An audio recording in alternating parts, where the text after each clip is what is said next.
Salam baik buat sahabat channel Kisah Keramat. Semoga menghibur. Yuk, kita mulai kisah ceritanya.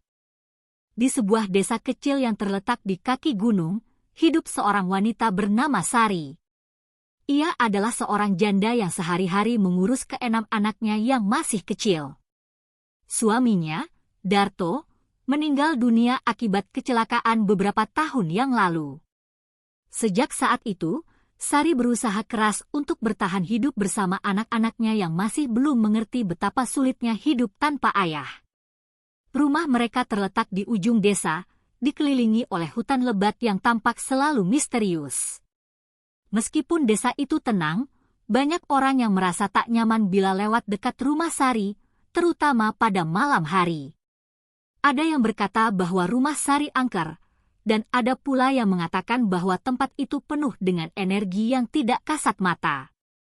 Sari tinggal bersama anak-anaknya di rumah yang sederhana, sebuah rumah kayu yang sudah tua. Rumah itu memiliki 2 kamar tidur, sebuah ruang tamu, dan dapur kecil. Dinding-dinding kayu yang sudah lapuk sering berdecit tertiup angin, dan atapnya kadang bocor ketika hujan deras. Namun, meskipun dalam kondisi yang serba kekurangan, Sari tetap berusaha memberikan yang terbaik untuk anak-anaknya. 3 anak sulungnya, Bima, Sari, dan Aji, sering membantu Sari di rumah, meski mereka masih anak-anak. Namun, 3 anak bungsunya, Budi, Mira, dan Dewi, masih sangat kecil dan membutuhkan perhatian penuh dari Sari. Kehidupan mereka penuh dengan kesederhanaan, tapi juga banyak tantangan. Setiap hari, Sari bangun sebelum matahari terbit untuk menyiapkan makan pagi dan pergi ke ladang untuk bekerja. Sesekali, ia juga berjualan kue di pasar untuk menambah penghasilan. Namun, meskipun hidup Sari terlihat biasa saja di siang hari, ada sesuatu yang tidak biasa yang terjadi setiap malam. Setiap malam, tepat pukul 12 malam, rumah mereka selalu terasa lebih dingin dari biasanya. Bahkan anak-anak sering mengeluh merasa ada sesuatu yang mengawasi mereka dari sudut-sudut gelap rumah. Bima, anak sulung yang paling tua, sering mendengar suara langkah kaki berat yang terdengar jelas di lantai kayu rumah mereka. Namun, setiap kali ia memeriksa, tidak ada siapa-siapa. Suatu malam, setelah anak-anak tertidur, Sari duduk sendiri di ruang tamu, menenun sebuah tikar untuk dijual. Saat itu, angin malam bertiup dengan keras, dan tiba-tiba pintu rumah berderit perlahan. Sari menoleh, merasa sesuatu yang tidak biasa. Tanpa disadari, matanya terfokus pada bayangan hitam yang melintas cepat di jendela. Ia mengerutkan kening, namun tak terlalu memikirkannya. Namun, malam itu terasa lebih aneh dari biasanya. Beberapa hari sebelumnya, Sari mendengar kabar burung dari para tetangganya bahwa rumah mereka terletak di atas tanah yang dulunya adalah kuburan lama. Tidak ada yang berani berbicara lebih lanjut tentang hal itu, tetapi gosip-gosip itu membuat Sari merasa tidak tenang. Ia mulai merasakan bahwa ada sesuatu yang salah dengan rumah itu, namun ia tidak punya pilihan selain tinggal di sana demi anak-anaknya. Pada malam hari itu, setelah angin bertiup semakin kencang, Sari merasakan ada sesuatu yang bergerak di luar jendela. Perlahan, ia berdiri dan mendekati jendela untuk melihat. Namun, begitu ia mengintip, tidak ada apa-apa di luar, hanya kegelapan yang menyelimuti hutan lebat. Sari menghela napas lega dan kembali duduk. Tapi, tiba-tiba, suara langkah kaki berat terdengar lagi. Kali ini lebih dekat dan jelas. Sari terdiam. Ia menoleh ke arah pintu yang perlahan terbuka. Dalam kegelapan, sebuah sosok besar dengan tubuh tegap dan wajah tertutup bayangan muncul di ambang pintu. Hati Sari berdebar kencang. Sosok itu bergerak perlahan ke dalam rumah. Namun, anehnya, langkah kaki sosok tersebut tidak meninggalkan jejak di lantai kayu, seolah-olah ia tidak pernah menginjakkan kaki di sana. Sari merasa keringat dingin mengalir di seluruh tubuhnya. Ia ingin berteriak, tetapi suaranya terbungkam oleh ketakutan yang menyelimutinya. Ia merasa tubuhnya lumpuh sejenak, tidak mampu bergerak. Sosok itu semakin mendekat, dan akhirnya berhenti di depan meja tempat Sari duduk. Di mata Sari, sosok itu tampak seperti seorang pria yang sangat besar, dengan pakaian yang tampak seperti pakaian dari zaman dahulu. Wajahnya tertutup oleh bayangan gelap, sehingga ia hanya bisa melihat mata tajam yang menyorot ke arahnya. Sari tidak bisa mengalihkan pandangannya dari mata itu, yang penuh dengan kebencian dan kemarahan. Tiba-tiba, sosok itu membuka mulutnya dan berbicara dengan suara yang dalam dan berat. Kau tak seharusnya tinggal di sini. Tempat ini bukan untukmu. Sari merasakan setiap kata yang diucapkan seolah menghantam jantungnya. Tubuhnya gemetar, tetapi ia berusaha menahan diri untuk tidak menangis atau berteriak. Sosok itu kemudian berbalik dan pergi, meninggalkan Sari dengan perasaan tidak menentu.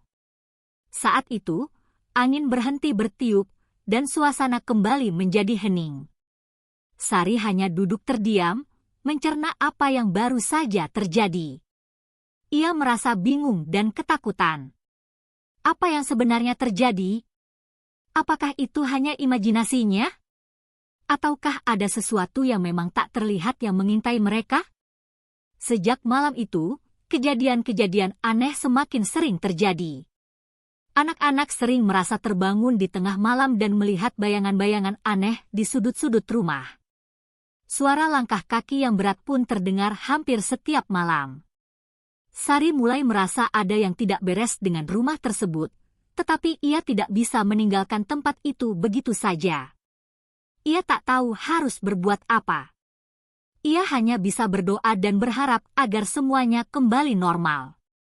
Namun, yang Sari tidak tahu adalah bahwa kejadian-kejadian aneh itu baru permulaan. Ada kekuatan yang lebih besar dari yang ia bayangkan yang mengawasi mereka.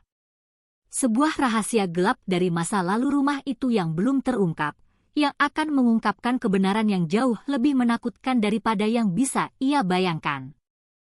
Malam-malam setelah kejadian itu, rumah Sari semakin sering dihantui oleh suara langkah kaki yang berat, suara pintu yang terbuka perlahan, dan suara gemerisik seperti ada sesuatu yang bergerak di dalam dinding. Anak-anaknya mulai merasa sangat takut, dan mereka sering terbangun tengah malam, menangis karena merasa ada yang mengawasi mereka. Sari, meskipun ketakutan, berusaha untuk tetap tenang demi anak-anaknya. Suatu malam, setelah anak-anak tidur, Sari terbangun lagi oleh suara langkah yang familiar. Namun kali ini, suara itu terdengar lebih jelas, seperti sesuatu yang mendekat. Dengan hati berdebar, Sari bangkit dari tempat tidur dan berjalan perlahan ke ruang tamu, tempat suara itu berasal. Ketika ia membuka pintu, ia merasa angin dingin yang tak wajar langsung menyambutnya. "Siapa di sana?" Sari bertanya dengan suara gemetar, meski ia tahu jawabannya. Tidak ada suara yang menjawab, tetapi pintu depan rumah terbuka sedikit, seakan mengundang Sari untuk masuk ke dalam kegelapan yang lebih dalam. Tanpa pikir panjang, Sari melangkah keluar dan menginjakkan kaki di teras kayu yang basah. Di luar, udara sangat dingin, dan malam itu sangat gelap. Hanya cahaya rembulan yang memberi sedikit penerangan. Langkah kaki berat itu terdengar lagi, kali ini semakin jelas dan mendekat. Sari menatap ke dalam hutan yang mengelilingi rumahnya, tempat yang selama ini membuatnya merasa cemas. Di tengah hutan, ada sebuah pohon besar yang sudah sangat tua. Beberapa orang di desa mengatakan bahwa pohon itu merupakan saksi bisu dari banyak peristiwa tragis yang terjadi di masa lalu. Sari tidak tahu mengapa, tetapi entah kenapa ia merasa harus mendekati pohon itu. Ketika Sari berjalan ke arah pohon, ia melihat sesuatu yang tidak biasa. Di bawah pohon besar itu, terdapat batu nisan yang tertutup lumut, hampir tersembunyi oleh semak-semak. Batu nisan itu tampaknya sangat tua, bahkan lebih tua dari rumahnya. Dengan perasaan tidak enak, Sari mendekat dan mencoba membersihkan semak-semak di sekitar batu nisan tersebut. Tiba-tiba, suara langkah kaki terdengar begitu dekat, seolah-olah ada seseorang yang berdiri tepat di belakangnya. Sari menoleh, tetapi tidak ada siapa-siapa. Hanya hutan yang tampak kosong dan gelap. Namun, ketika Sari menatap batu nisan tersebut dengan seksama, matanya terbelalak. Pada batu itu, terdapat tulisan yang hampir pudar. Dengan hati-hati, ia menyentuh tulisan tersebut dan membacanya dengan suara terbata-bata. Di bawah ini terbaring jiwa yang hilang. Jangan ganggu mereka yang telah meninggalkan dunia ini, atau kau akan merasakan akibatnya. Keringat dingin mulai mengalir di tubuh Sari. Ia merasa jantungnya berdegup lebih cepat. Ia teringat akan cerita-cerita yang beredar di desa tentang tanah yang dulu digunakan untuk kuburan. Orang-orang yang pernah tinggal di sekitar tempat itu sering merasa terhantui oleh roh-roh penasaran yang tidak tenang. Tiba-tiba, Sari mendengar suara seperti bisikan yang datang dari arah hutan. Kau tak seharusnya ada di sini, bisik suara itu, keras dan jelas. Sari merasa tubuhnya lemas. Suara itu seperti berasal dari dalam hutan yang lebat, tetapi ia tidak dapat melihat siapa yang mengucapkannya. Tanpa pikir panjang, Sari berlari kembali ke rumah, berusaha mengabaikan suara-suara itu yang semakin mengintensifkan ketakutannya. Sesampainya di rumah, ia segera menutup pintu dengan kencang. Namun, ketenangannya hanya sementara. Anak-anak mulai terbangun, menangis ketakutan, dan memanggilnya dengan suara gemetar. Mereka merasa ada sesuatu yang aneh di rumah, sesuatu yang membuat mereka tidak bisa tidur. Sari berusaha menenangkan mereka, tetapi rasa takut yang luar biasa masih menghantuinya. Ia memeluk anak-anaknya satu persatu, mencoba memberikan rasa aman. Namun, dalam hatinya, ia tahu bahwa sesuatu yang lebih besar sedang mengincar mereka. Keanehan-keanehan itu semakin menjadi-jadi. Setiap malam, Sari mulai merasa seperti ada seseorang yang mengawasi dari luar rumah. Dan semakin lama, Sari mulai merasa seperti ada yang menunggu saat yang tepat untuk mengungkapkan segala sesuatu yang telah lama terkubur. Suara langkah kaki, suara bisikan, dan bahkan bayangan yang tampak bergerak di dinding rumah semakin jelas. Suatu malam, Sari terbangun oleh suara tangisan anak-anaknya. Mereka semua sudah bangun, duduk di tempat tidur masing-masing, dengan wajah ketakutan. Bima, anak sulungnya, meraih tangan ibunya, dan berkata dengan suara gemetar, "Ibu, ada seseorang di luar." Kami semua melihatnya. Sari merasa jantungnya berdetak cepat. "Apa yang kalian lihat?" tanyanya dengan cemas. Bima menggigit bibirnya dan menatap ibunya dengan mata yang penuh ketakutan. Ada sosok besar di luar. Dia berdiri di bawah pohon itu, di tempat kuburan itu. Wajahnya sangat menyeramkan, Ibu. Sari merasa tubuhnya semakin lemas. Sesuatu yang gelap dan mengerikan telah terbangun di tempat itu. Suara langkah kaki yang mereka dengar, bisikan yang menggema di telinga mereka, semuanya terkait dengan rahasia yang terkubur lama di bawah pohon besar itu. Dan seiring berjalannya waktu, Sari semakin yakin bahwa roh-roh yang terpendam tidak akan tenang sebelum mereka mendapatkan apa yang mereka inginkan. Dengan tubuh gemetar, Sari menyadari satu hal, hidup mereka tidak akan pernah sama lagi.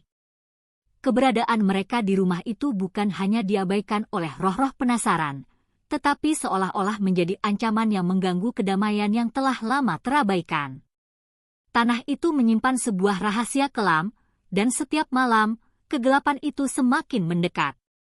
Malam itu, Sari membuat keputusan untuk mencari tahu lebih banyak tentang pohon besar dan kuburan yang ada di bawahnya. Ia harus mengungkap apa yang sebenarnya terjadi di masa lalu, dan siapa yang menginginkan kehadiran mereka di sana. Namun, ia tahu bahwa untuk mencari jawaban, ia harus siap menghadapi kegelapan yang lebih dalam, lebih mengerikan dari yang bisa ia bayangkan. Karena, kadang-kadang, dalam keheningan malam, ada hal-hal yang lebih menakutkan daripada suara langkah kaki. Ada rahasia yang menunggu untuk terungkap, dan terkadang, rahasia itu tidak pernah ingin ditemukan.